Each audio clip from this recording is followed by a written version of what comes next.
He had tears in his eyes telling this UFO an alien revelation about the meaning of God, and those tears fell now in the hollow silence of an empty church, each drop a confession decades overdue, each one carrying the weight of a secret that had slowly crushed his soul into something both broken and illuminated. Dr. Michael Carson sat alone in the back pew, his weathered hands trembling as they clutched a photograph yellowed with age, the image barely visible in the flickering candlelight that danced across stained glass windows, depicting scenes of creation, crucifixion, and resurrection. The church smelled of old wood and incense, that ancient perfume of prayer and penitence, and somewhere, in the darkness above him, the rafters creaked like the ribs of some great sleeping creature. It was past midnight, the hour when the world grew thin between what is seen and unseen, and he had chosen this moment deliberately, carefully, as a man might choose the precise instant to finally exhale after holding his breath for 30 years. His right hand,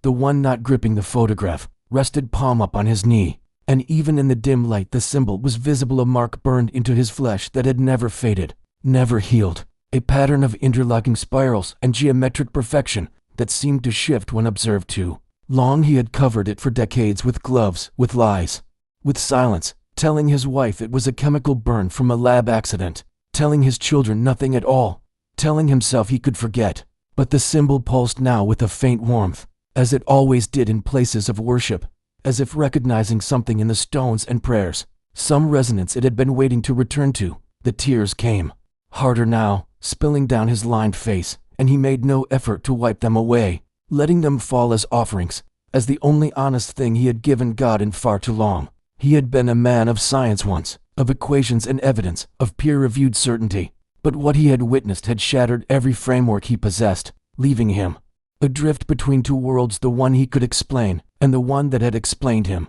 And so he wept, there in the house of the Lord, preparing to speak aloud what his mind had protected, and his heart had guarded, knowing that once the words left his lips they could never be recalled. The photograph in his hand showed 5 men in military fatigue standing before something covered by a tarp, their faces blurred by time and poor film quality. But he remembered each name, each man, and what had happened to them afterward, the suicides, the madness, the silence. Tonight, after 3 decades of carrying this alone, he would finally confess, and the weight of it pressed against his chest, like a stone rolled against a tomb, waiting to be moved. The priest emerged from the shadows of the confessional with footsteps that seemed to quiet for the heavy silence, his black cassock whispering against the floor as he approached the pew where Michael sat hunched and trembling like a penitent from some medieval fresco. Father Thomas was older than most priests who still took midnight confessions, his hair silver in the candlelight, his face deeply lined with the topography of decades spent listening to the sins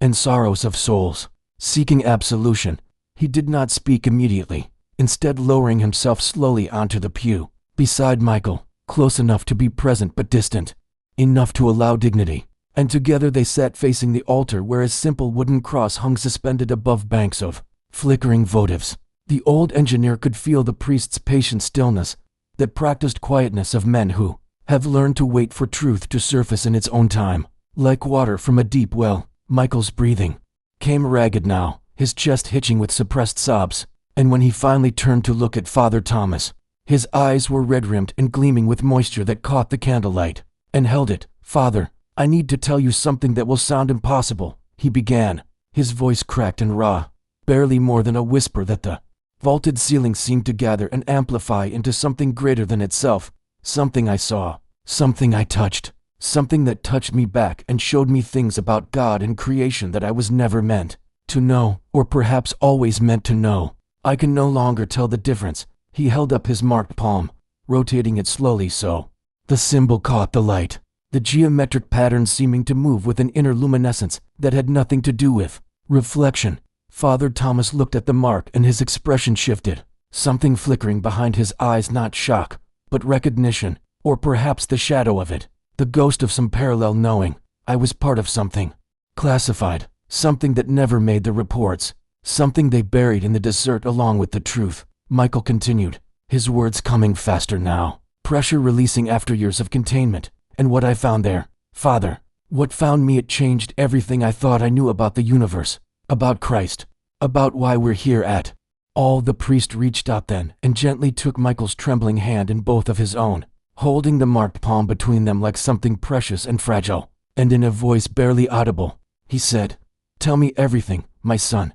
and leave nothing out, for I believe God has brought you here this night for a reason neither of us yet understands." The words came then, spilling out in a torrent of memory and revelation, and Michael found himself transported back across the years to that desert morning, when everything he believed about reality had been irrevocably shattered and remade. He described the classified briefing, the unmarked helicopters, the coordinates that led them deep into restricted military land where the air shimmered with heat and something else, some quality of wrongness or perhaps too much rightness, that made his skin prickle with instinctive warning. They had expected wreckage, he explained, the scattered debris of something fallen, but instead they found the sphere perfectly intact, resting in sand that had been fused into glass in a perfect circle around it, the crystalline surface reflecting sky and earth and the men who approached with instruments and weapons and fear. He told Father Thomas how the object hummed, not with mechanical vibration, but with something that resonated in the chest and bones, a frequency that felt ancient and holy, like the sustained note of some cosmic choir that had been singing since before light was born. The military personnel had kept their distance, sensors reading energy signatures that made no sense, wavelengths that shouldn't exist, and he had been the one chosen to approach first, the senior scientist, the rational mind meant to explain the inexplicable. As his hand extended toward the sphere's surface, time seemed to slow and thicken around him, each heartbeat becoming an eternity, each breath an epoch. And when his fingers finally made contact with the crystalline skin of the object, the universe opened. He tried to explain to the priest what happened next, but language felt inadequate, words too small and clumsy for the vastness that had flooded through him. And yet he tried, describing the sensation of being pulled out of his body not violently, but inevitably, like water flowing downward, like coming home. And in that moment of touching, when the sphere's surface felt simultaneously solid and permeable beneath his palm, Michael Carson had ceased to be simply a man in a desert and became instead a consciousness witness, in something that would haunt and illuminate him for the rest of his days. The vision that seized him was both instantaneous and eternal, a contradiction that his mind still struggled to reconcile 3 decades later. And as he described it to Father Thomas in that candlelit church, his voice took on a quality of wonder that transcended the fear and confusion. He found himself standing in what could only be called a cathedral, but not one built by human hands. This was a structure of living light, vast beyond comprehension, with pillars that rose into infinity and arches that curved across dimensions his eyes shouldn't have been able to perceive. The architecture breathed, he explained, pulsing with luminescence that shifted through colors that had no names in earthly languages, and the space hummed with that same sacred frequency that had emanated from the sphere, now amplified into something that felt like the fundamental vibration of existence itself. And there,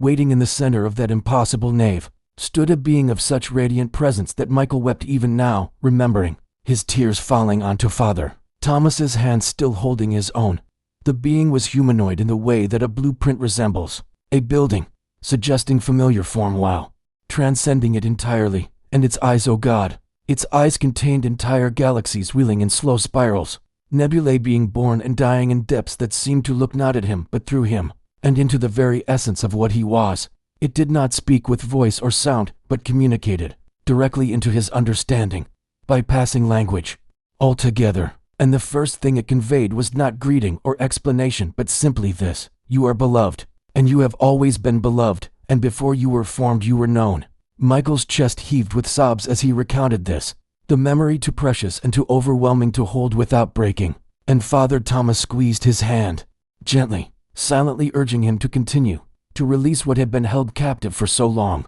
The being gestured, or perhaps simply directed his attention, and suddenly Michael could see creation itself, galaxies ranged in patterns that resembled neural networks, stars connected by invisible threads of light, the entire cosmos structured like a vast living mind engaged in the eternal act of knowing itself. And at the heart of it all, permeating everything, was a presence of infinite love and intention, what the being called the architect, the source and sustainer, the first thought that generated all other thoughts. And Michael understood in that moment that everything, absolutely everything, was held in consciousness far greater and more compassionate than he had ever imagined. The being moved closer then, or perhaps collapsed the distance between them without motion, And Michael felt his consciousness expand to accommodate what was being offered, his finite mind stretching like fabric pulled taut across a frame too large for its weaving. He could feel the cathedral breathing around him, each pulse of light synchronized with what might have been his heartbeat, or the heartbeat of creation itself, the distinction blurring until he could no longer tell where he ended and the sacred space began. The luminous figure before him emanated something beyond mere light. It was presence made visible, intention given form, and those galaxy eyes held him with such complete attention that he felt simultaneously naked and clothed in dignity, exposed and yet seen with a kindness that dissolved all shame. Without words, the being communicated a question that formed directly in Michael's understanding. Do you wish to see what has always been hidden in plain sight, what your scientists have measured without comprehending, what your prophets have proclaimed without fully grasping? And Michael, trembling in that place between places, could only respond with the wordless affirmation of his entire being, a yes that came from deeper than thought, from the soul place where truth lives before language learns to name it. The being's expression, if expression was even the right word, softened into something approaching tenderness, and Michael felt tears he didn't know he could cry in this state streaming down a face he wasn't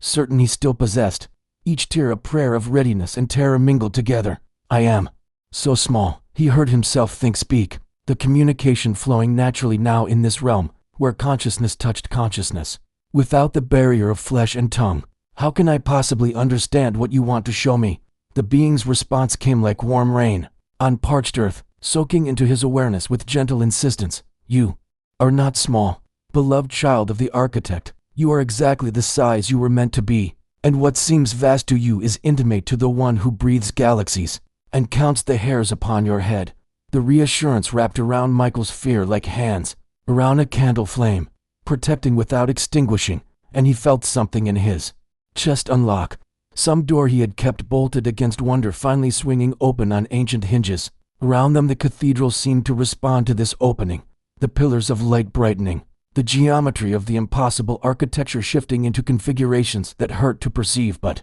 satisfied something primal in his soul, as if he were finally seeing the equations that held reality together, and finding them beautiful beyond calculation. The being extended what might have been a hand, composed of that same living radiance that formed everything in this place, and Michael understood that this gesture was invitation, threshold, point of no return, that if he accepted this touch, he would be changed in ways that could never be undone, branded with knowledge that would mark him forever as a man who had stood at the intersection of the human and the divine. He reached out, his own hand in this vision state appearing translucent and threaded with light he had never noticed before, fine golden filaments running through him like circuitry, or perhaps veins carrying something more precious than blood. When his fingers met the being's extended hand, the contact detonated understanding directly into his consciousness, bypassing all the careful gates of reason and logic that a lifetime of scientific training had constructed. He truly saw the structure of creation as the being perceived it, and the vision was so staggering in its elegant complexity that he wanted to laugh and weep simultaneously at the arrogance of humanity, thinking they had begun to grasp even the barest fraction of the design. Galaxies wheeled before his expanded awareness like cells in an incomprehensibly vast organism, each spiral arm containing billions of stars that functioned like neurons firing in patterns of cosmic thought. And he understood that the universe itself was not merely a collection of matter and energy, but a living mind engaged in the eternal process of knowing and being known. The space between stars was not empty but thrumming with invisible connections, quantum entanglements that resembled nothing so much as synapses, bridging vast distances instantaneously, carrying information and intention across the cosmos in a network of relationship that made the most sophisticated human technology look like scratches in dirt, and permeating everything, woven through every particle and wave, every force and field, was consciousness not emerging from matter but preceding it, not a byproduct of complexity, but the very foundation upon which complexity was built. The being's thought voice spoke again into his wonder-shocked awareness. What your scientists call the laws of physics are the architect's habits. What you term natural selection is divine. A tension distributed across forms exploring possibilities. What appears random is patterned too vast for finite minds to trace in a single lifetime. Michael felt his understanding of reality simultaneously shattering and crystallizing into something more true, more beautiful than what he had believed before, and he recognized that this was not a contradiction of his scientific training, but a completion of it, the missing context that made sense of equations that had always worked, without explaining why they should. At the center of this cosmic vision, at the absolute heart of the wheeling galaxies and firing star neurons, he perceived a presence of such concentrated love that it was like staring into a sun made entirely of compassion, a light that did not burn but illuminated everything it touched from the inside out. The being gestured toward this central radiance with reverence that was palpable even in this wordless exchange, the architect, the one your prophets stumbled toward with inadequate names, the source that every religion has sensed but none have fully captured. For how can the finite contain the infinite? How can the created fully comprehend the Creator? Yet you were made in the image of this one, crafted with the capacity to know love because you emerged from love itself, fashioned to be conscious because consciousness desired to experience itself. Through countless perspectives, each one precious, each one necessary to the great work of existence becoming aware of its own glory, the revelation continued pouring into him, and Michael felt his sense of self becoming porous, permeable to truths that rewrote his understanding from the foundation upward. The being showed him how consciousness was not confined to biological brains but permeated everything, how even atoms possessed a rudimentary awareness of their own existence,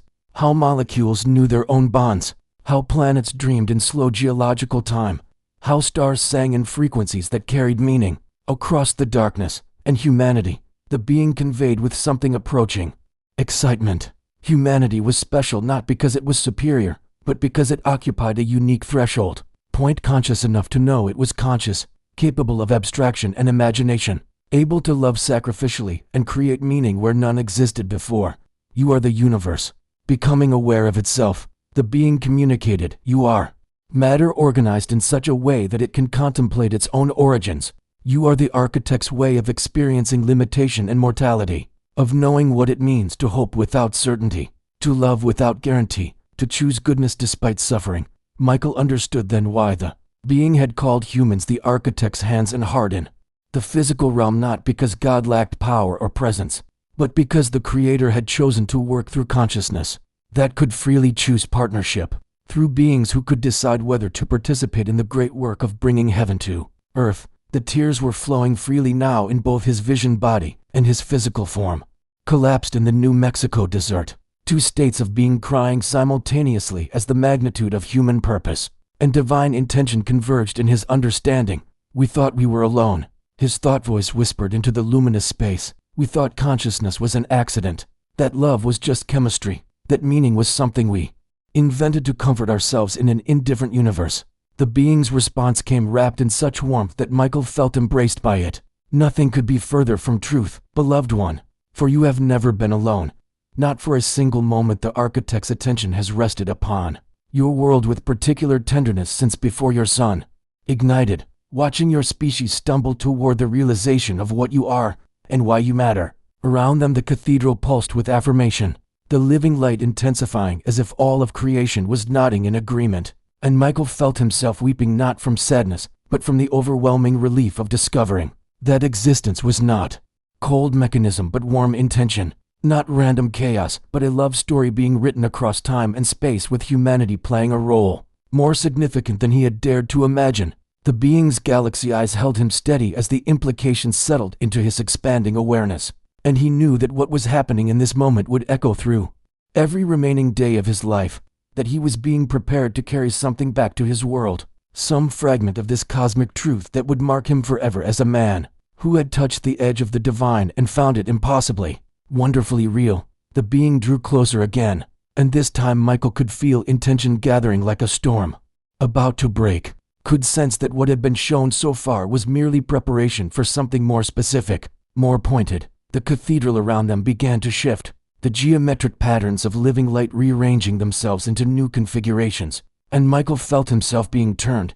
his consciousness oriented towards something the being wanted him to witness with particular attention. There is more you must see, came the wordless communication, carrying a weight of solemnity that made everything preceding feel like introduction. For the architect's love did not remain distant and abstract, but took a form that would forever bridge the divide between infinite and finite, between creator and creation, between the cosmic and the intimate. Michael's awareness sharpened, every faculty of perception he possessed focusing with intensity that was almost painful, and he knew without knowing how that he was about to be shown something that would recontextualize everything he thought he understood about his own faith, his own upbringing in Sunday schools and holiday services. The being's hand remained joined with his, and through that contact Michael could feel something like sadness mixed with profound joy, an emotional complexity that suggested what was coming next would be both beautiful and terrible, glorious and heartbreaking in equal measure. Around them the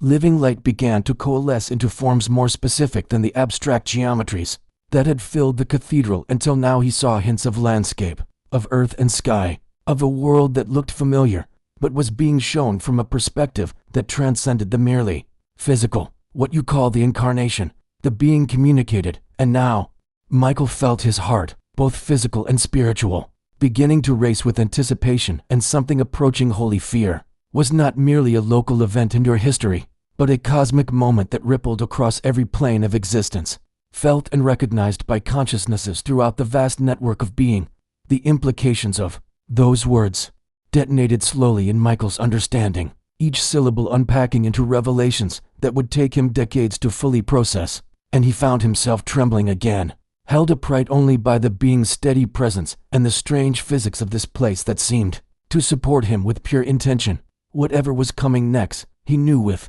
absolute certainty, would be the heart of everything he had been brought here to witness, the central truth around which all other truths orbited, and he braced himself as best he could to receive what the luminous being was about to reveal. The luminous being's presence seemed to expand until it filled Michael's entire field of awareness, and he felt himself becoming smaller and larger simultaneously, his consciousness contracting to a pinpoint of humble attention, while also stretching to accommodate the magnitude of what was being offered to him. The cathedral walls began to dissolve or perhaps transform, the pillars of living light bending and reshaping themselves into something that resembled a window or portal, and through this opening Michael could see Earth suspended in the darkness of space, beautiful and fragile as a teardrop hanging in the void. But this was not Earth as NASA's satellites had shown him, not the blue marble of photographs and scientific observation. This was Earth as seen through eyes that perceived layers of reality his instruments could never measure,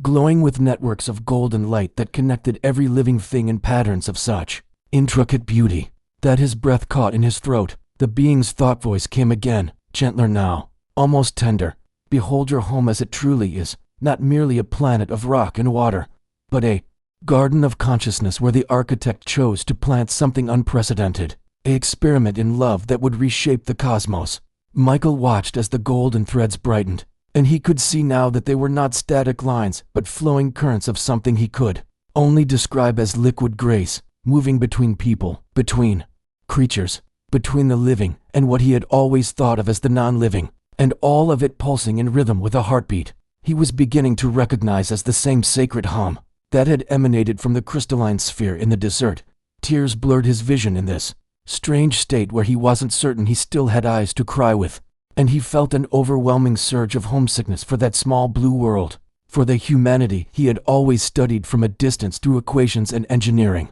now revealed as infinitely more precious than all the stars he had helped explore. The being's hand tightened around his own, or perhaps their connection deepened, and Michael felt himself being drawn closer to the vision of Earth, pulled through the portal window until he was descending through layers of atmosphere that sparkled with consciousness he had never suspected existed. Every soul you see, the being communicated as they moved through this descent that felt both instantaneous and eternal, is connected to the source, threads of divine attention that never waver, never withdraw. For the architect does not create and abandon, but remains intimately involved with every created thing, sustaining it with love that precedes and exceeds all understanding. Michael could see cities now, millions of golden threads converging and diverging in patterns that looked like cosmic circuitry, and he understood that what he was witnessing was not metaphor, but literal reality perceived through senses that transcended the electromagnetic spectrum his instruments measured.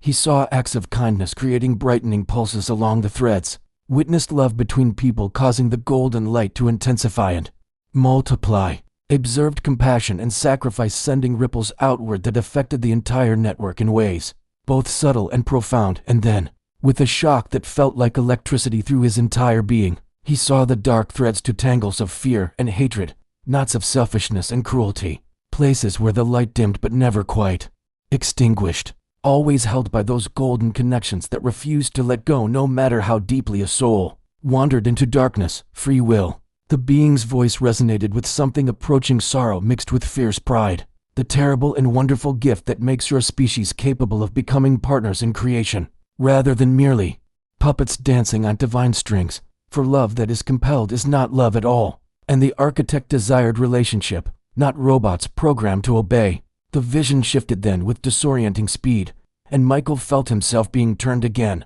oriented towards something specific within the network of humanity's golden threads, a point in history that blazed with such concentrated radiance that he instinctively tried to look away from its intensity. But the being held him steady, kept his attention focused on this singular moment that seemed to exist outside of time's normal flow. And slowly Michael began to recognize what he was seeing: a hill outside an ancient city, 3 crosses, silhouetted against a darkening sky, and suspended on the center cross a figure that glowed with such profound light that the physical suffering of the body seemed almost secondary to the metaphysical event occurring in dimensions his eyes had never been trained to perceive. Now witness what your prophets proclaimed but could not fully comprehend. The being communicated with a reverence so deep that Michael felt himself instinctively bowing in this liminal space. Behold the moment when infinite love accepted finite death, when the boundary between creator and creation became so thin it tore completely,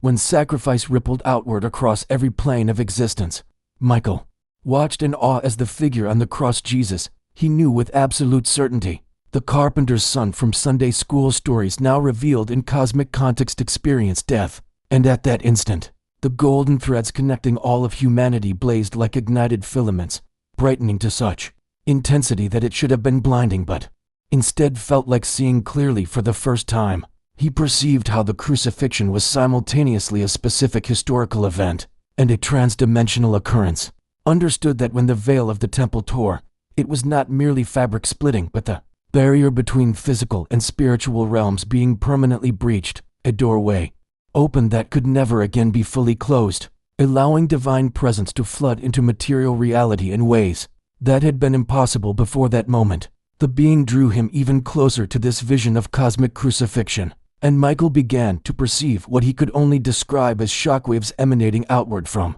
that hill outside Jerusalem, ripples of reconciliation spreading through the network of golden threads, at speeds that exceeded light, transcended space itself. He saw these waves washing over Earth and continuing outward into the cosmos, touching worlds he had never imagined existed, reaching civilizations separated by distances that should have made communication impossible. And everywhere these ripples touched, something shifted, some fundamental relationship between matter and spirit, between finite and infinite, permanently altered by what had occurred on that wooden cross. Many worlds know the architect by many names, the being's thought voice continued, speaking directly into Michael's wonder-struck awareness. And many have received visitations, teachings, guidance appropriate to their nature and understanding. But only on Earth did the impossible occur. Only in your species did the Creator choose full incarnation, becoming what was created, accepting limitation and mortality to demonstrate that no distance was too great for love to cross,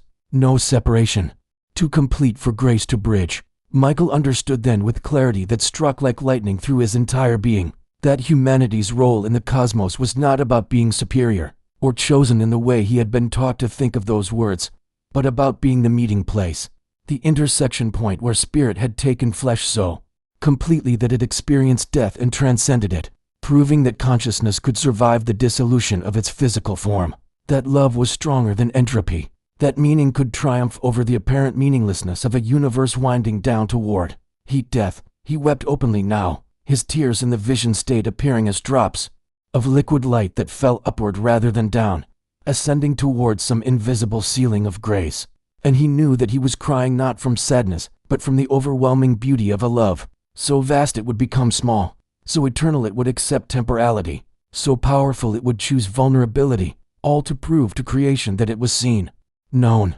valued beyond measure, and invited into partnership with the divine work of bringing light into darkness, order into chaos, meaning into the silence of the spheres. The crucifixion vision began to fade, but its intensity remained seared into Michael's consciousness like an afterimage that refused to diminish, and as the light from that cosmic cross receded, he found himself once again standing in the vast cathedral of living radiance, the luminous being still beside him with its galaxy eyes fixed upon him, with an expression he could only interpret as patient expectation. Michael's mind reeled from what he had just witnessed, struggling to reconcile the Sunday school flannel board Jesus of his childhood with the trans-dimensional event he had just observed, trying to compress the infinite back into the finite categories his engineering training had taught him to trust, but finding those frameworks completely inadequate for containing the magnitude of what was being revealed. The being seemed to sense his struggle and placed what might have been a hand on what might have been Michael's shoulder,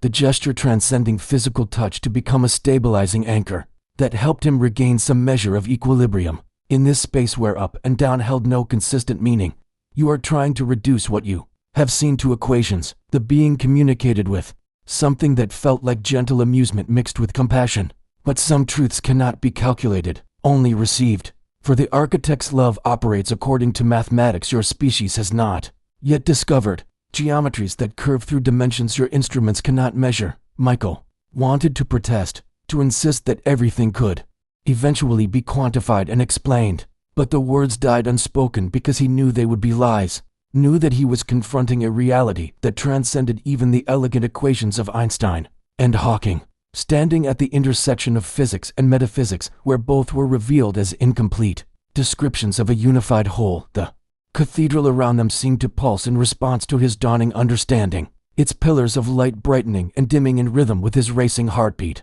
and he realized with a start that this place was responding to him, that consciousness itself was woven into the very structure of reality in ways his materialist assumptions had blinded him to seeing. He found his voice then, or rather found the ability to form thoughts coherent enough to project toward the being, and asked the question that burned in him like fire. Why are you showing me this? I'm just an engineer, not a prophet or priest, not someone who would even know how to speak about what I'm experiencing. The being's response came with a warmth that reminded Michael of his grandmother's embrace, of unconditional acceptance and delight in his existence. The architect does not call the qualified, but qualifies the called, and your very doubt, your insistence on evidence and logic, makes you exactly the witness this revelation requires, for you cannot be dismissed as merely mystical or delusional when your entire life has been devoted to measurable truth. The cathedral began to transform again, its walls becoming transparent or perhaps dissolving entirely,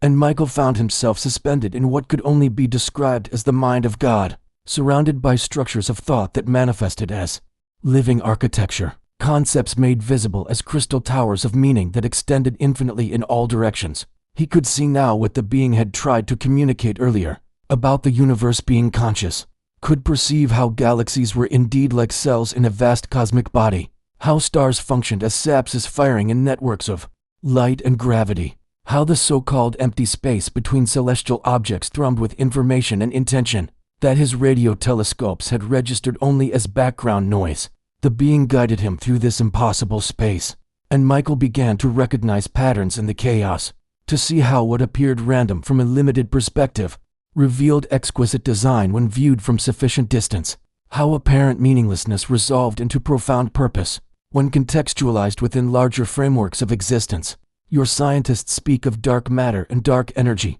the being's thought voice explained as they moved through regions where conventional light did not exist, but other forms of radiance blazed with colors Michael had no names for, reaching for vocabulary to describe what their instruments detect but cannot fully measure. And they are correct, that most of the universe remains invisible to them. But what they do not yet understand is that this darkness is not empty but full, not void but densely packed with consciousness in forms that do not require atoms to exist. Michael watched in amazement as the darkness around them began to shimmer, revealing presence where he had perceived absence, intelligence where he had assumed mere physics, and he understood that the universe was far more populated than even the most optimistic astrobiology had dared to imagine, teeming with minds and awareness that operated according to principles entirely outside the carbon-based paradigm Earth sciences had assumed was universal. He saw beings of pure mathematics maintaining the consistency of physical laws, entities woven from gravity shepherding galaxies along their designated paths,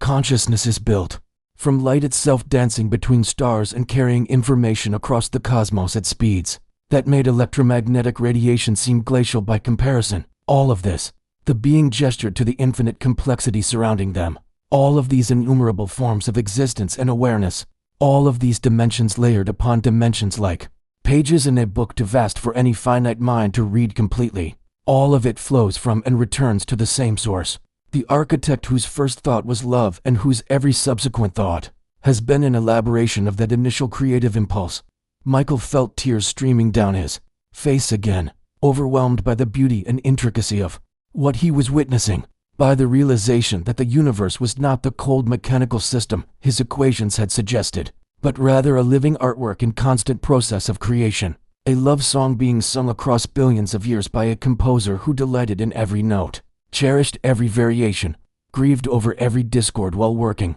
tirelessly to resolve all dissonance back into harmony. The being turned him again, redirecting his attention toward a specific point within the infinite expanse, and Michael saw a thread of golden light that looked somehow familiar, that resonated with a frequency he recognized, though he could not immediately place its source. As they moved closer, he realized with a shock of recognition that he was looking at Earth again, but now seeing it in context of the whole cosmic tapestry, perceiving how this small blue world was connected by countless threads to other points of consciousness scattered throughout the universe, how humanity's golden network of souls interfaced with broader systems of existence that stretched across galactic distances. The being's communication came with an intensity that demanded Michael's complete attention. Do you understand now why Earth holds such significance? Why the architect chose your world as the place for incarnation and sacrifice? It is because humanity exists at a unique threshold, capable of both matter and spirit,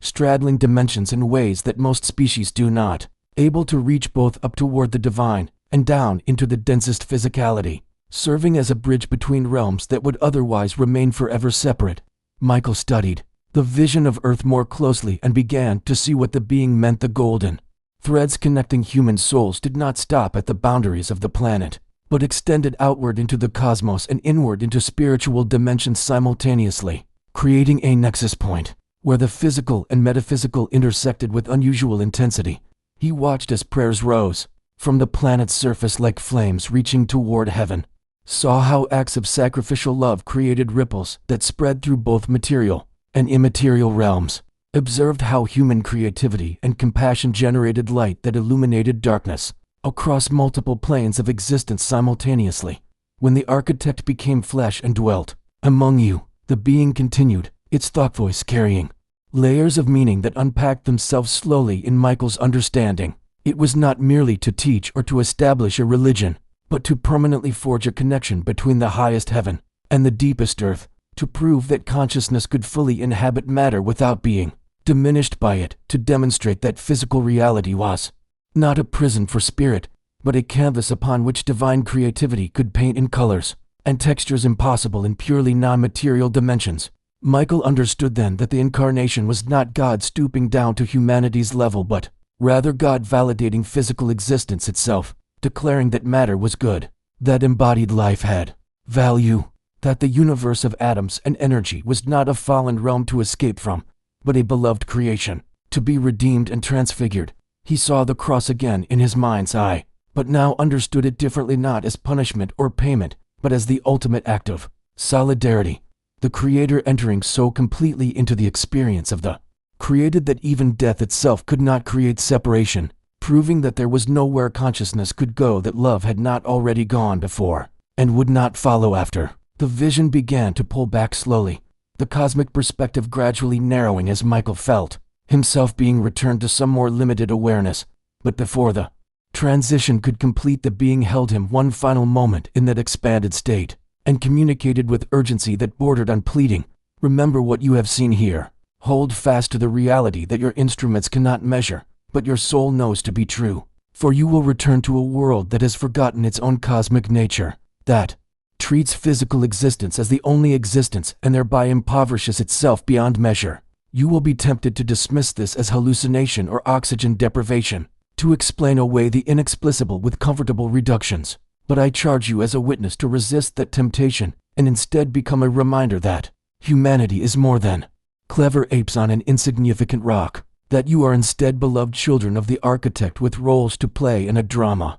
that encompasses the entire cosmos and extends across eternities you cannot yet imagine. The being's galaxy eyes seemed to bore into Michael's soul with an intensity that was both terrifying and strangely comforting, and he knew that he was being entrusted with something precious and dangerous, a truth that would isolate him from those who had not seen what he had seen, but also connect him to a larger community of witnesses scattered across time and space. Go back, now, to your body and your world, the being said with finality mixed with tenderness, and know that you are never alone, that the golden thread connecting your soul to the source can never be severed regardless of how far you wander or how deeply you doubt. For the architect's love is not conditional upon your understanding or acceptance, but simply is as constant as the physical laws you have spent your life studying and far more fundamental to reality's deepest structure. Michael wanted to ask 1,000 more questions, wanted to remain in this space of expanded awareness forever,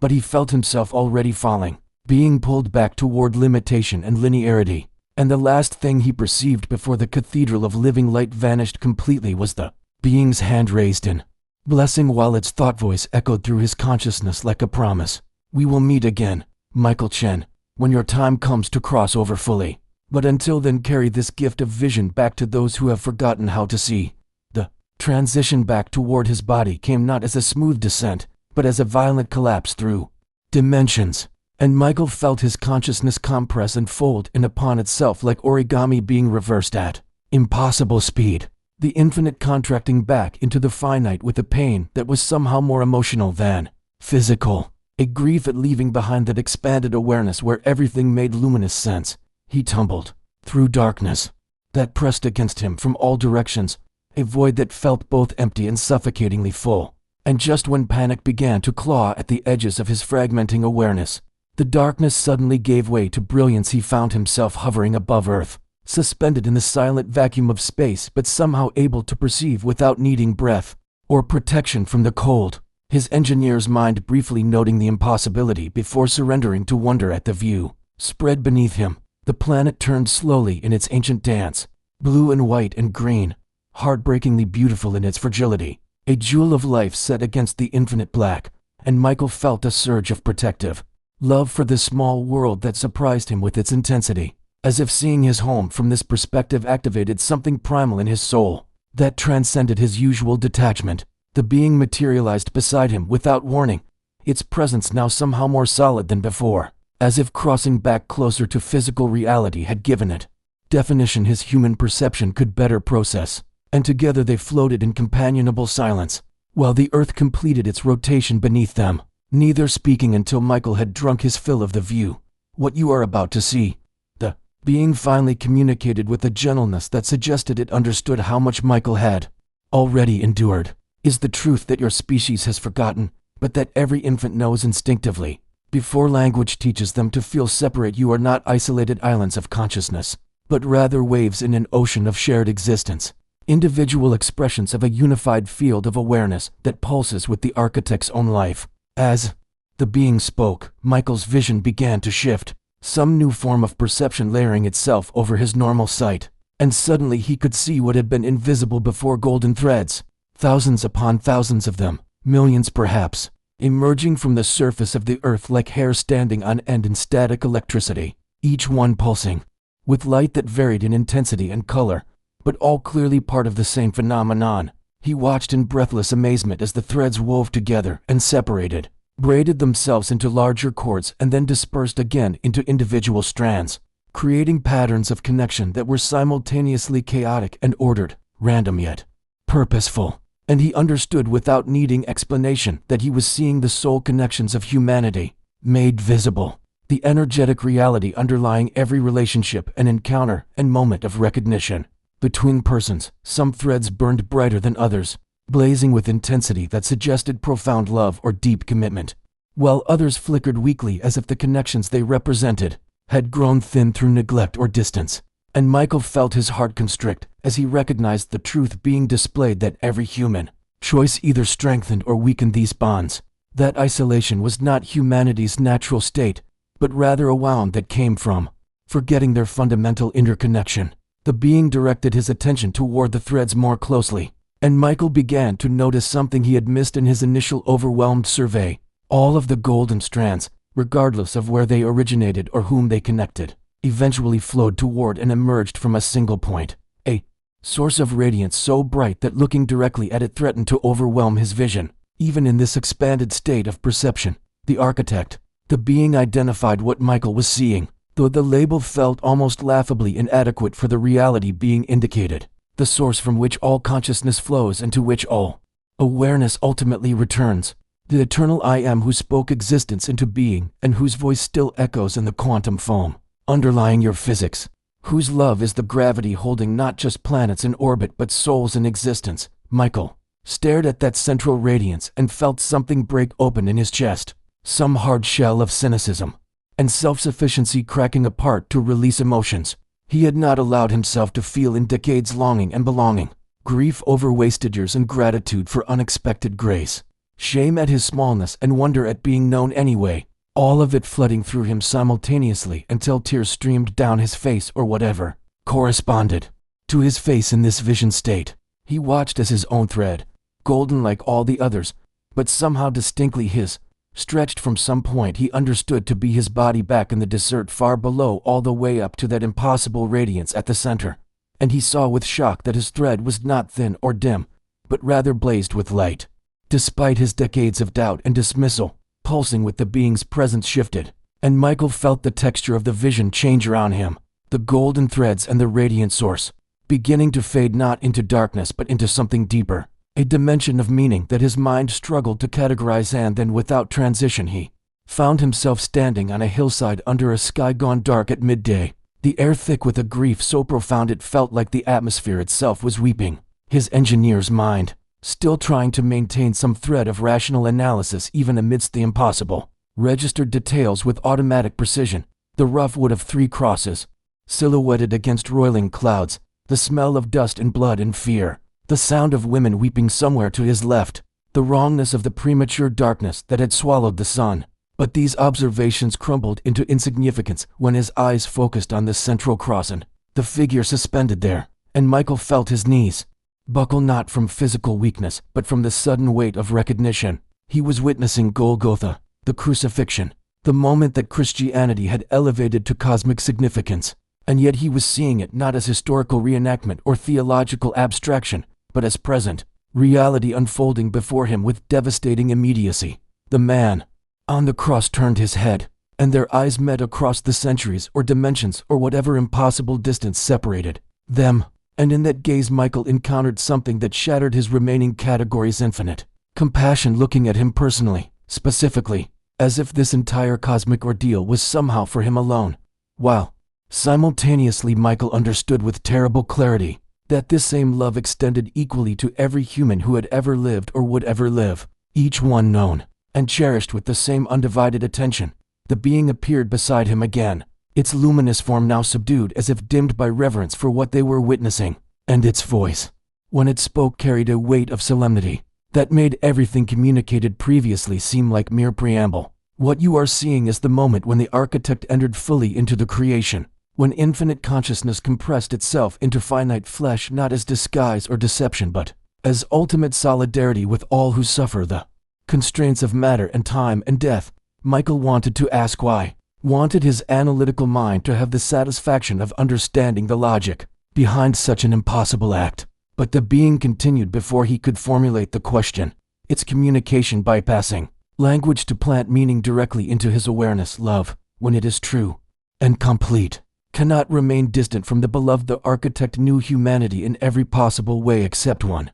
had never experienced the fear of final ending that haunts every mortal consciousness, had never felt the darkness of abandonment or the physical agony of a body betraying itself into death. And so the gap remained between creator and creature until this, as the being spoke, Michael's vision shifted again, some new layer of perception activating, and suddenly he was seeing not just the physical scene on the hill, but the metaphysical reality underlying it. The crucifixion was tearing something, ripping through layers of existence like a knife through fabric, and through the wound poured light and darkness simultaneously, death and life trading places, the boundaries between dimensions growing permeable in ways That made his previous vision of the cosmic cathedral seem simple by comparison. He watched in awe as the moment of death on the cross sent shockwaves, rippling outward not just through the earth but through space itself, through dimensions his mind had no names for, through layers of reality that stacked and intersected and spiraled away into infinite complexity.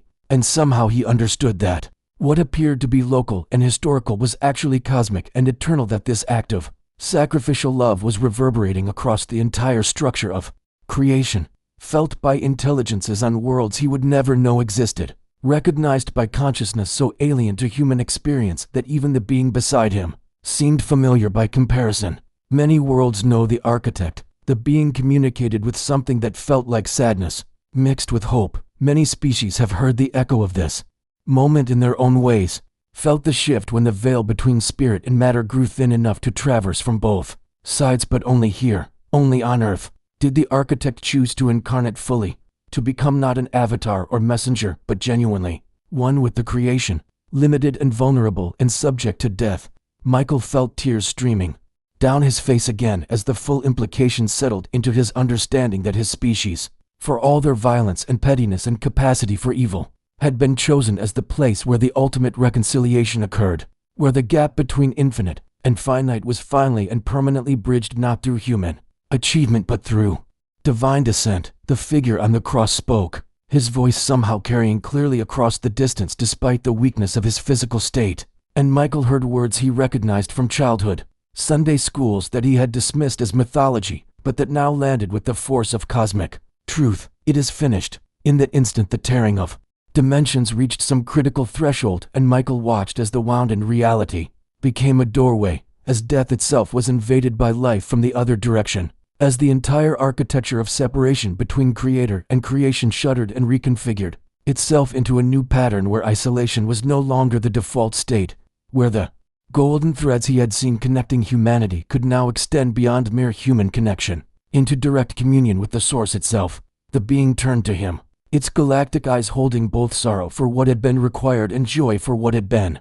accomplished, and Michael understood finally why he had been shown this, why his rational engineer's mind had been pulled into visions that defied every equation he had ever trusted. He was being asked to carry this knowledge back, to be a witness to the truth that the universe was not cold machinery, but rather the body of a love so profound it would die to close the distance between itself and those it cherished. The scene began to fade, the hill and crosses and darkness dissolving back into the cosmic void. But the echo of those final words remained vibrating in Michael's consciousness like a tuning fork, struck at the frequency of eternity itself, reshaping everything he thought he knew about existence into a new configuration that had room for both his science and this sacred mystery, both the equations and the infinite love that dreamed them into being. The hillside and its terrible beauty dissolved around him, and Michael felt his consciousness pulled backward through layers of meaning until he stood once more in the cosmic cathedral of living light. Though everything had changed now, where before he had felt wonder and awe, now he carried the weight of Golgotha in his chest like a stone made of both grief and inexplicable hope. The being remained beside him, its luminous form pulsing gently as if breathing in rhythm with some universal heartbeat, and Michael found his voice returning, though it emerged broken and small. Why show me this? I'm just an engineer. I calculate trajectories and fuel ratios. I don't understand theology or mysticism or whatever this is. The being's response came not as rebuke, but as gentle invitation, and suddenly the void around them filled with images that cascaded past like a river of living memory. He saw robed figures gathered around fires on desert planets under unfamiliar constellations, their faces wholly alien, yet their expressions unmistakably reverent as they spoke in languages of clicks and harmonics about a creator who loved them enough to suffer. He witnessed crystalline entities that existed as pure thought, sharing what they called the great sorrow and the great joy, passing between their networked minds the knowledge of a sacrifice made in dimensions adjacent to their own, a tearing of veils they had felt ripple through their mathematical existence, like an earthquake through structure, on a water world where civilization lived in bioluminescent cities beneath crushing depths. He saw their priests, if that word could apply, touching spiral symbols carved into coral temples while singing in subsonic frequencies about the one who descended below all things to lift all things. And Michael's engineer mind reeled at the implications even as his heart recognized the common thread weaving through every vision. The architect is known by countless names across creation. The being communicated, and now Michael perceived others joining them in the cathedral, not physically present but somehow aware. Other consciousnesses tuning into this revelation like radio receivers finding the same frequency. Some call the infinite one source, others the dreamer, the first consciousness, the love that moves the stars your species uses. Words like God, Yahweh, the Father, but all who truly seek beyond the veil of matter encounter the same presence, the same love that refuses to remain separate from what it has made. Michael watched as the images shifted to show moments of contact, visitations across millennia and across worlds, lights descending to primitive humans huddled in caves, teaching them that they were more than animals, more than survival machines, that they carried within them a spark of the divine itself. He saw the same lights appearing to civilizations, rising and falling on planets whose names existed only in frequencies his brain could not process, always carrying variations of the same message. You are known, you are loved, you are not abandoned to the darkness between stars, but Earth. The being continued, and the images coalesced now into a sphere of blue and green turning slowly in the void. Earth holds something unique among all worlds we have witnessed here. The architect did not merely send messengers or prophets or visions. Here the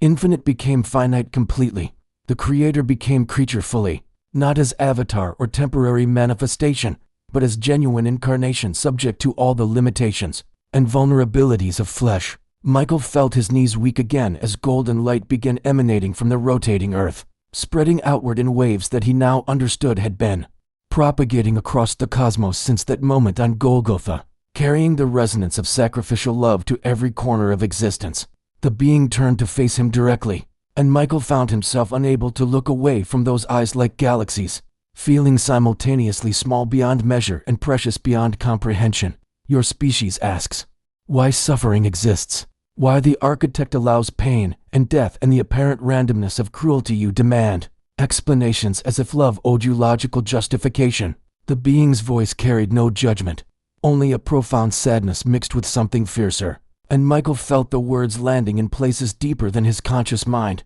But the answer was given not in philosophy or argument, but in action. The architect entered into the suffering personally, descended into the very depths of abandonment and agony and death, not to explain pain away but to transform it from the inside, to ensure that no consciousness anywhere in creation would ever suffer alone, unwitnessed, unloved. Around them the cosmic cathedral filled with presences Michael could barely perceive, entities from dimensions and worlds beyond counting, all somehow drawn to witness this moment of revelation, and he understood with sudden clarity that he was participating in something far larger than his individual experience, that countless beings across creation were receiving their own versions of this same message, each one perfectly tailored to their nature and understanding, all flowing from the same source. When Jesus spoke his final words upon the cross, the being continued, when he said it is finished, he was not declaring defeat but completion. The bridge was built, the gap was closed, the way was opened for all consciousness everywhere to return to direct communion with the architect,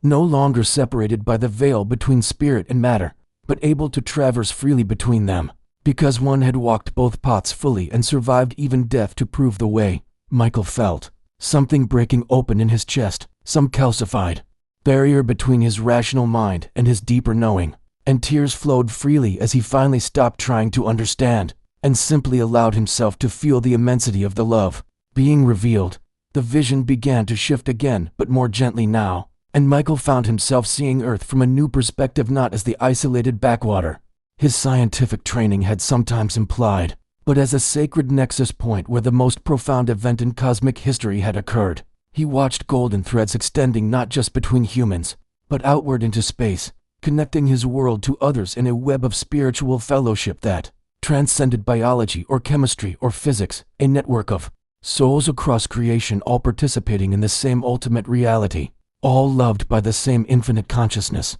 that had proven its love definitively through sacrifice. You carry this knowledge back, the being said, and Michael felt the weight of that responsibility settling onto his shoulders even as he felt utterly inadequate to bear it. Not because you are special or chosen above others, but because you asked, because your heart remained open even when your mind insisted on doubt, because love recognizes love, even when it comes in forms unexpected and strange. The other presences in the cathedral seemed to draw closer, and Michael felt their blessing like warm rain on his face. Beings utterly unlike him in form and thought, yet his siblings nonetheless. All children of the same creative love, all participants in the same cosmic story of separation and return, death and resurrection, the finite embracing the infinite and discovering they were never truly apart. Remember, the being's final words echoed through dimensions as the vision prepared to release him back to his body. Remember that the universe is not cold machinery, but love made manifest. That every equation you have ever written describes the grammar of divine thought. That science and spirit are not enemies but different languages describing the same sacred reality. And remember above all, that what was done on Golgotha was done for every world, every being, every consciousness that has ever felt alone in the darkness, all gathered now into the embrace of the one who loved creation, enough to die for it and powerful enough to rise again, inviting all who will listen to follow through that same doorway from death into endless life. The return to his body was not gentle but catastrophic, like a soul falling from impossible heights and slamming back into flesh that suddenly felt too small, too fragile, too limited to contain what he had witnessed. Michael's eyes snapped open to fluorescent lights and shouting voices, his back arched against the desert floor as every nerve ending fired at once in protest of re-entry, and the first sound that escaped his throat was not words, but a raw animal cry that silenced the entire team surrounding him. He could feel hands grabbing at his shoulders, hear someone screaming for a medical kit, but all of it reached him as if through thick glass because part of him remained tethered to that cosmic cathedral, still feeling the echo of infinite love reverberating through chambers of consciousness that had no name in any earthly language. When he finally managed to focus his vision, he saw Captain Morrison's face hovering above him, lips moving urgently. But Michael could not decode the sounds into meaning because his mind was still translating everything through the frequency of the sacred, every voice a harmonic, every face a constellation of divine geometry. His right hand burned with an intensity that should have been agony, but felt instead like being branded by starlight, and when he raised it trembling before his eyes, he saw the symbol glowing with soft golden luminescence against his palm, an intricate pattern that resembled simultaneously a cross, a spiral galaxy, and the molecular structure of DNA, all woven into a design that his engineers recognized as mathematically perfect yet impossible to have occurred naturally. The team erupted into chaos around him as they witnessed the mark soldiers raising weapons toward threats they could not identify, scientists shouting contradictory theories, Morrison barking orders that no one seemed equipped to follow. But Michael barely registered any of it because tears had begun streaming down his face in rivers he could not control. Something fundamental had broken inside him during the vision, some dam that had held back oceans of suppressed emotion and existential longing, and now it all flooded through him at once. Grief for every moment he had lived disconnected from the truth of infinite love, joy at discovering he had never actually been alone despite decades of cosmic loneliness, terror at the responsibility of carrying knowledge too vast for human language, gratitude so profound it felt like drowning in light. He tried to speak, tried to explain what he had seen in that cathedral of living stars, tried to describe the being with galaxies for eyes and the vision of Jesus on the cross rippling across dimensions, but his mouth would only form fragments. The universe, it's alive, we're not, God is, before dissolving again into sobs that shook his entire frame. The symbol on his palm pulsed in rhythm with his racing heartbeat, and each pulse sent waves of sensation through his nervous system that felt like memory and prophecy simultaneously. He could taste colors he had no name for, hear the music of planetary orbits, smell the ozone scent of holiness, and beneath it all thrummed that same sacred hum emanating from the crystalline sphere, still resting where he had touched it, calling to something deep in his DNA that recognized it as the frequency of home. They carried him to the medical tent, though he had no recollection of the journey, his consciousness flickering between present moment and cosmic vision like a radio, unable to hold a single station. He would surface briefly to awareness of needles entering his arm, cold stethoscope against his chest, flashlights probing his dilated pupils, then slip again beneath the surface into memories that were not his own, witnessing the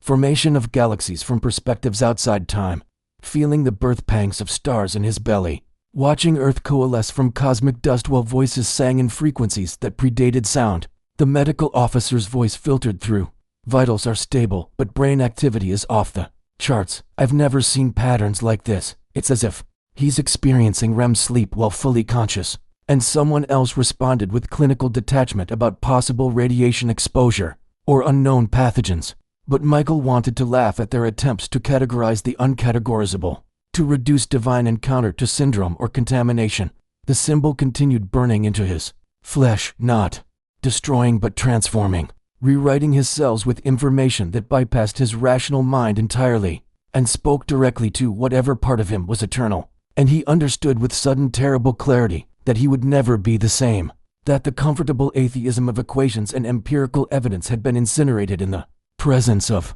love too fierce to deny, that he would spend whatever remained of his life trying to reconcile the finite person he had been with the infinite truth. He now carried like radioactive knowledge in his bones. For 3 weeks he could not speak coherently, reduced to fragments and tears while his body processed what his consciousness had experienced. They kept him in isolated observation, running test after test that revealed nothing abnormal except the symbol which refused to fade, appearing on X-rays as if it existed deeper than skin, burned into layers of being that medical science had no instruments to measure. Morrison visited daily, sitting beside his bed with increasing desperation in his eyes, begging for explanations that Michael could not articulate because human language had no grammar. For what he had witnessed, how do you describe the taste of divine love to someone who has only known hunger? How do you explain the sound of galaxies singing to ears that have only heard silence between stars? The other team members avoided him after the first few days,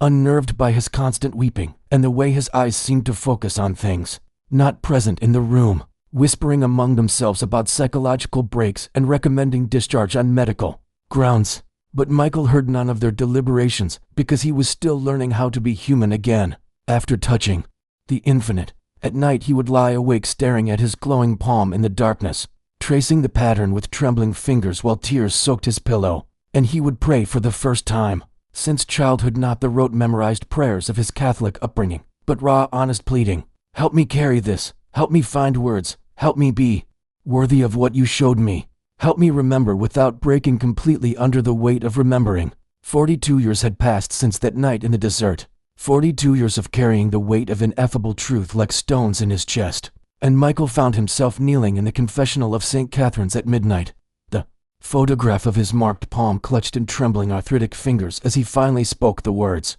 he had rehearsed 10,000 times in silence. The church was empty except for shadows cast by votive candles, their flames dancing like tiny prophets against the stations of the cross. And his voice cracked with decades of suppressed testimony as he whispered through the latticed screen to the priest on the other side, telling him everything: the sphere, the cathedral of light, the being with galaxies in its eyes, the vision of Christ's sacrifice rippling across dimensions like a stone thrown into infinite waters. He wept as he spoke, each sentence feeling like pulling shrapnel from old wounds. And the symbol on his palm, which had faded over the years to something resembling an old scar, began to warm again in the telling, responding to the act of finally releasing the secret he had guarded like a madman clutching pearls. The priest remained silent throughout, breathing quietly on the other side of the partition. And Michael wondered if he would be dismissed as delusional or demonic, if this confession would end with psychiatric referrals or exorcism, if the church that had given him language for the sacred would reject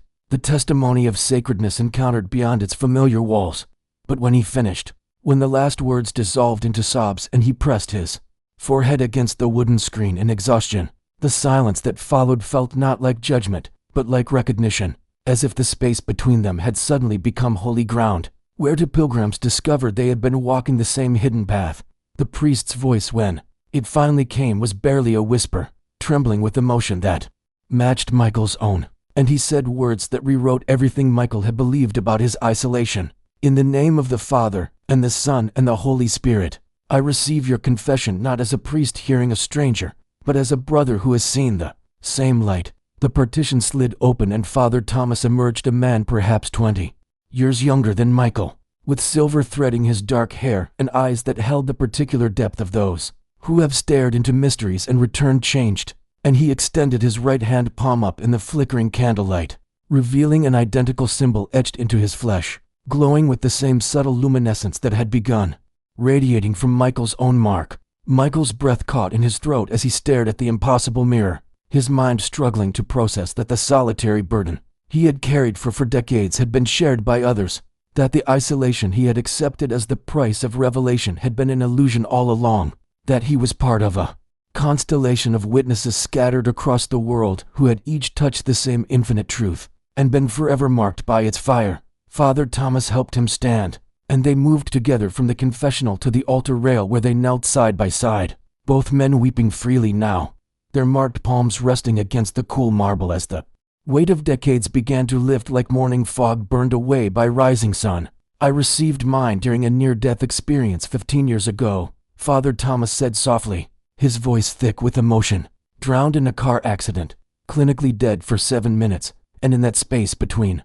heartbeats I stood in the presence of a light that knew my name before I was born, and I was shown that everything, every atom, every breath, every choice is held in the hands of a love so vast it makes galaxies look like grains of sand. Michael turned to look at him, seeing in the priest's face the same mixture of awe and terror and gratitude that he had seen reflected in his own mirror for 42 years, and he asked the question that had haunted him through decades of silence. Why were we shown this? Why were we chosen to carry something too large for words, too sacred for proof? Father Thomas smiled sadly, his fingers tracing the symbol on his palm as if reading Braille written in starlight, and he answered with the conviction of someone who had wrestled the same question into submission through years of prayer. I believe we were not chosen for our strength, but for our willingness to be broken open, to have our certainties shattered so that divine mystery could pour through the cracks, and we are being called now all of U.S. marked ones scattered across the earth to remember and to speak, because the world is ready to hear that the God of ancient scriptures and the God of infinite cosmos are the same presence of love that has been reaching toward humanity since before time began. His words landed in Michael's chest like keys turning in long-locked doors, and he felt something shift in his understanding, a reframing of his decades of struggle from curse to calling, from burden to sacred responsibility. And he realized that the symbol had never been a brand of isolation, but an invitation into communion with others who carried the same impossible knowledge. They knelt together in silence after that, two men separated by generation and vocation but united by the mark of encounter with the living God. And the church around them seemed to hold its breath, as if the stones themselves recognized the significance of this moment. Two witnesses finally finding each other in the darkness, no longer alone. The candles throughout the sanctuary suddenly flared brighter without any wind to feed them, their flames reaching upward in perfect unison like a congregation rising to sing. And both men felt it simultaneously, the presence that had touched them in their separate moments of revelation now, hovering near, blessing this reunion with the same sacred hum that had emanated from the crystalline sphere and echoed through Father Thomas's near-death cathedral of light. Michael's symbol blazed warm against his palm, and he looked down to see golden luminescence spilling between his fingers, the same light reflecting from Father Thomas's hand, and where their radiance met on the marble altar rail it seemed to create a third light more brilliant than either alone, pulsing in rhythm with their synchronized heartbeats. We are being called to remember, Father Thomas repeated, his voice filled with quiet wonder, and Michael understood that this phrase was not the priest's own words, but something spoken through him, a message from the presence that surrounded them like atmosphere, like love made tangible. The weight that Michael had carried for 42 years transformed in that instant from burden to gift, from isolation to purpose, and he knew with bone-deep certainty that this midnight meeting was not an ending, but a beginning,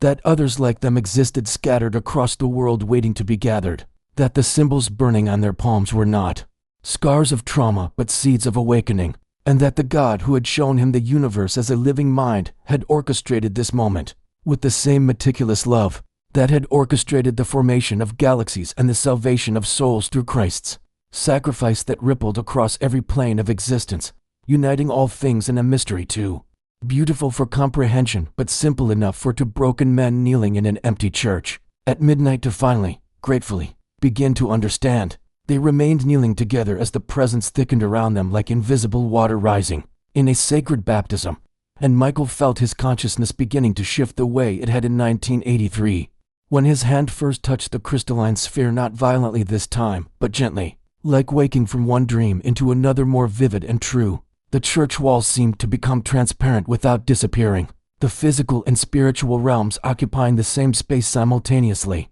and he could see through the stone and timber into the night sky beyond. Except the sky was no longer empty darkness studded with distant stars, but alive with movement and intention. Rivers of golden light flowing between worlds like the neural pathways he had seen in his vision of the universe as living mind. Father Thomas gripped his shoulder, and Michael knew without looking that the priest was seeing it too, both of them witnesses to the veil growing thin, to the barrier between heaven and earth becoming permeable in this moment of recognition and surrender. The sacred hum that had emanated from the sphere for decades ago now filled the sanctuary like the deepest note of an organ sustained forever, vibrating through their bones and blood and making their marked palms burn with golden fire that cast dancing shadows across the altar cloth embroidered with images of Christ ascending into clouds that now seemed less like ancient metaphor and more like eyewitness testimony to this very phenomenon, the interpenetration of dimensions, the meeting place of eternal and temporal,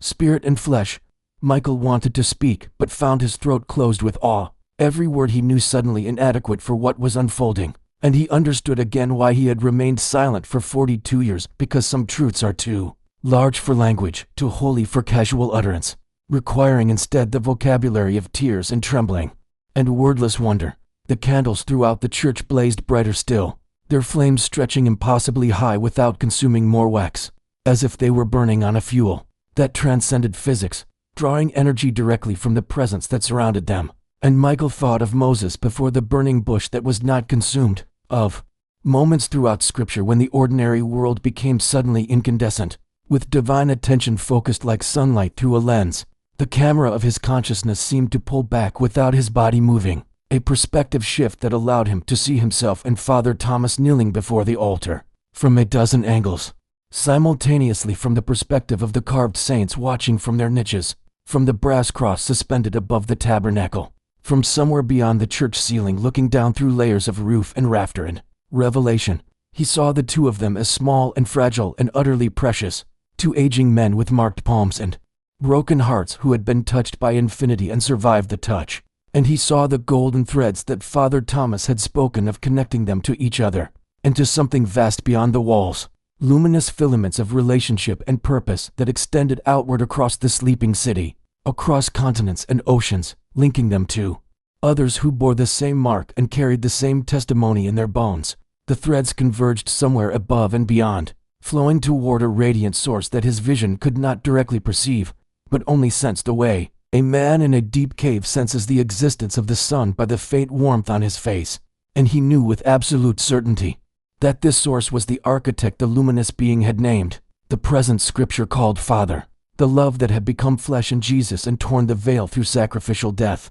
and resurrection that Michael had witnessed cosmically in his vision as an event felt across every plane of existence by civilizations whose names humanity had never spoken. Father Thomas began to pray aloud, not the formal liturgy of the church, but spontaneous words pulled from his depths, like a man drowning who suddenly remembers he can breathe water. Blessed be the God who marks us with fire, who breaks us open so light can escape, who shows us the truth too large for our understanding yet simple enough for children, that all of this, every particle and planet and prayer, is held in love, has always been held in love, will always be held in love beyond the death of stars and the silence of galaxies. Michael found his voice joining the prayer without decision, the words emerging from some place deeper than thought, and their voices braided together in the candlelit sanctuary like smoke rising from incense, like DNA spiraling into the shape of everything that lives, carrying their testimony upward through layers of reality, toward the source from which all things flow. The perspective continued pulling back, and Michael surrendered to the movement, releasing his grip on the solidity of the church floor and allowing his awareness to rise. And he felt Father Thomas rising with him, though their bodies remained kneeling at the altar rail, some essential part of them ascending together through the roof that parted like water to let them pass. They moved upward through the midnight air above the city, where streetlights glowed like grounded stars and the sleeping buildings held their countless private stories of love and loss and longing for meaning. And Michael saw with grief and gratitude that every lit window represented a soul searching in the darkness for the same truth that had found him in the desert, that the hunger for God was universal even when unrecognized, that humanity's deepest ache was for reunion with the love that had birthed them into being. They rose higher still, the city shrinking below them into a constellation of lights that revealed patterns invisible from the ground, and he thought of the being showing him Earth from above decades ago, the golden threads connecting every living soul. And now, he saw those threads again, millions of them, billions of them, forming a web of relationship and spiritual gravity that held humanity together in ways politics and borders and differences of doctrine could never break. The ascent accelerated and the curve of the Earth became visible, the planet floating in darkness like a blue jewel in black velvet. And Michael wept again because from this height all the divisions that seemed so important from the ground vanished into insignificance. All the wars and walls and categories dissolving into the simple truth of one world, one human family, one love holding everything in tender attention. Father Thomas's hand found his in that strange ascent beyond the body, and their marked palms pressed together created a light that seemed to answer the light of Earth below them. And Michael heard without hearing the words the being had spoken in the cosmic cathedral. Humanity was created to be the architect's hands and heart in the physical realm, the place where infinite love took finite form, where spirit and flesh were united in the mystery of incarnation that reached its fullest expressio, and in Christ, but echoed in every human being made in the image of the God who is love itself. They hovered in that space between earth and stars, suspended in the silence that was not empty, but full of the sacred hum resonating through all creation like the heartbeat of the universe. And Michael understood finally that everything he had witnessed, the sphere, the vision, the decades of silence, this midnight meeting with a priest who bore the same mark was part of a larger story being written across time and space by the hand of a God who worked in mysteries, because mystery was the only language large enough to contain infinite love. The stars around them pulsed with that same rhythm, each one a word in a sentence to long for human comprehension, yet composed with intention and meaning. And he saw that the universe the being had shown him as a living mind was not metaphor, but literal truth, that consciousness permeated everything, that the architect was not distant, but intimately present in every atom and galaxy, suffering with every suffering creature and rejoicing with every joy. The crucifixion of Christ, a cosmic event precisely because it was the moment when that presence entered most fully into the pain of creation to redeem it from within. The vision began to fade, their awareness descending back through layers of atmosphere and night air toward the church that waited below. And Michael felt both loss and relief. Loss because he never wanted to leave this perspective of clarity and unity. Relief because he was still too small and human to sustain such sight for long without being consumed. They returned to their bodies at the altar rail, the transition so gentle they almost didn't notice when their knees touched marble again, and the church walls became solid stone once more. But something fundamental had shifted, the encounter leaving them altered in ways that would take years to fully understand. Two men kneeling in an empty church at midnight who had been lifted into the presence of the holy and returned bearing news too strange for headlines and too true for silence. What truth has been waiting for you to finally speak? Subscribe to witness more moments when heaven touches earth.